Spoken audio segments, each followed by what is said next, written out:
You're listening to the Smith House Adventure Show.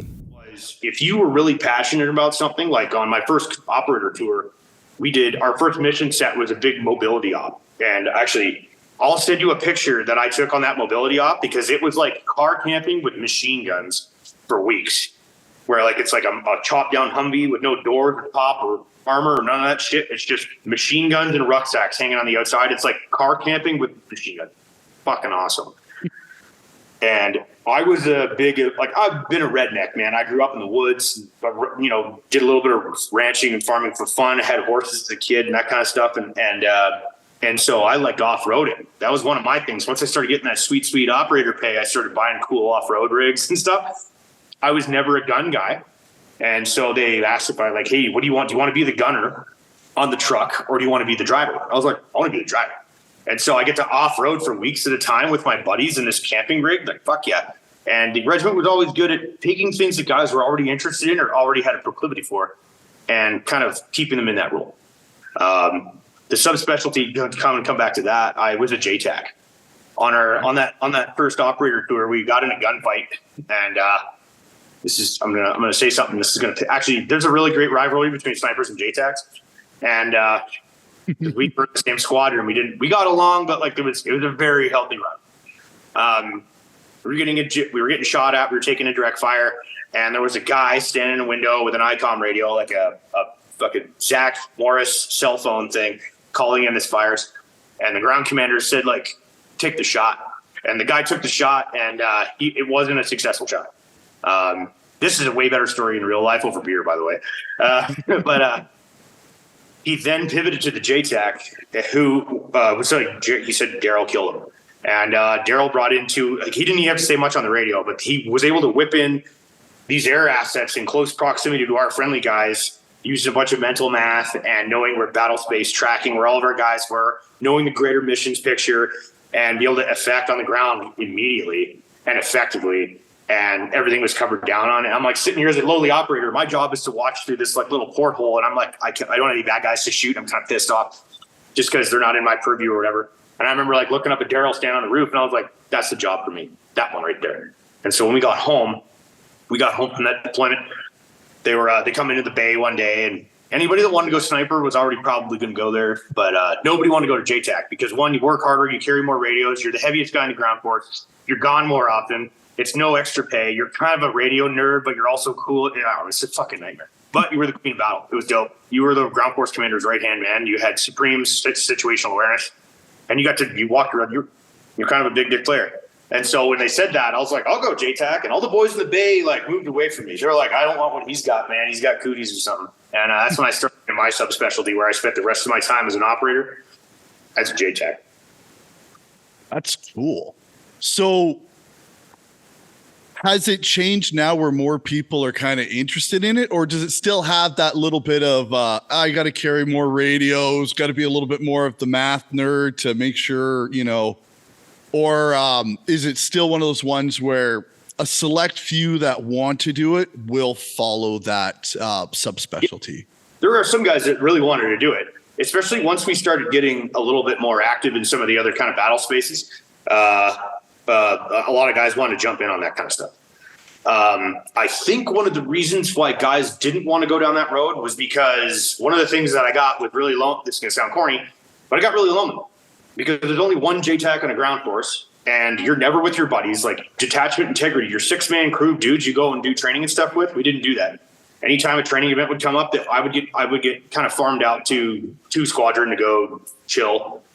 And now I got to make friends again, and they got to trust me and all this other stuff. So you don't really have any buddies, and you're actually not. How do I say this? Some guys just like being a shooter, and that's cool.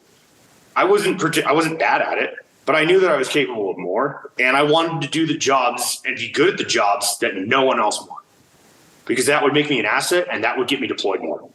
Mm-hmm. Okay, cool. So when you're doing that, your JTAC, what's involved with that? Like, what does it take to actually become that? Well, and for some people, kind of explain what the job is. So I guess if I were to be talking to someone that has never heard anything about the military, didn't know anything about what a JTAC was, He's a one-on-one guy who goes out on a special operations team anyway. And he goes out and he's an operator first, and then he is responsible for allocation and of air assets, using the weapon systems that are on these air assets to take out targets that are not within range or suitable with organic team weapons. Like, there's a guy in this building and we can't shoot him with our guns because it's too small. We got to drop a bomb on it. So there's that whole process. We organize lift, do convoy escort with aircraft, and you're constantly on the road, on the move, next to the boss, running. For me, I ran 3 radios. I ran one that was my inter-team net to all my buddies. I ran another one that was like an up and out net to, like, you know, on a higher command level. And then sometimes I would have one for aircraft and or artillery running on 2 channels simultaneously, or an air fires net that was rotary wing. So you're sitting here having a face-to-face conversation with an earbud in, and then Peltors over top that have 2 radios going into those and a boom mic. So you're processing a lot of information.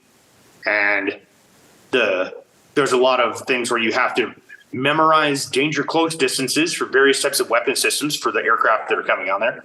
And you're looking at problem sets that you're dealing with in the moment, and then future problem sets that you might run into based on some of the courses of action that the enemy will kind of push you down the road.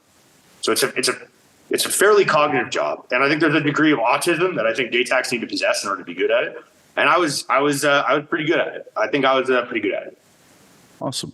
What was your favorite thing to call in, either during a training or in real life, where you're like, the little boy came out and like, I am calling in this type of aircraft to blow up that object over there?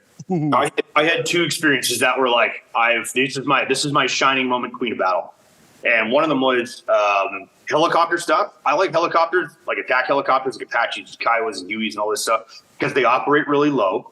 And normally those assets, especially the American assets, not to knock the Canadian ones, but my favorite were the American assets that were Marines, because guys that flew these things, like every Marine or rifleman, that's not the case in our Air Force.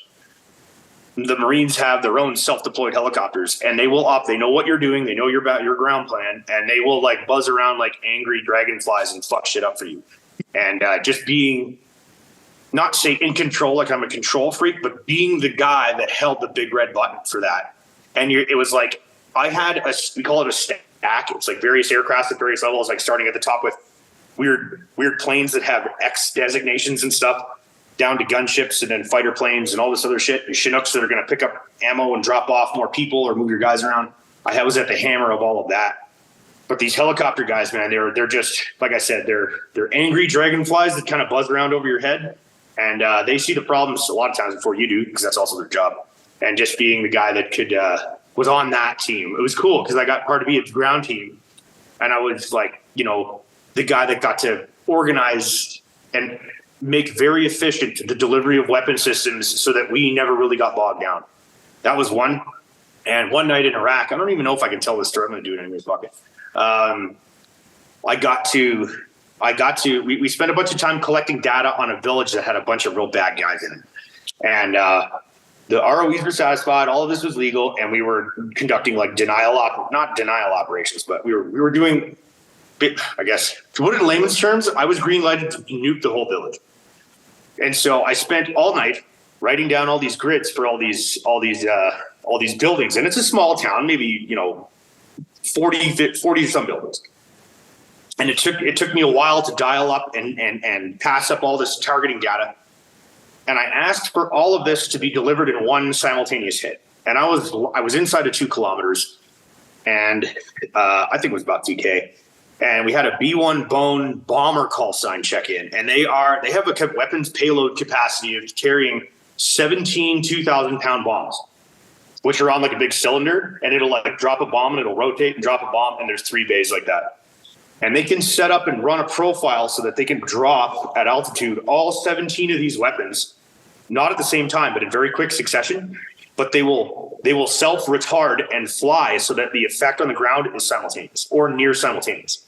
And so I called in 17 2,000-pound bombs within 2 kilometers, and it was like I turned this village. It looked like 2 Transformers had a fight. We just turned this town into a smoking hole on the ground.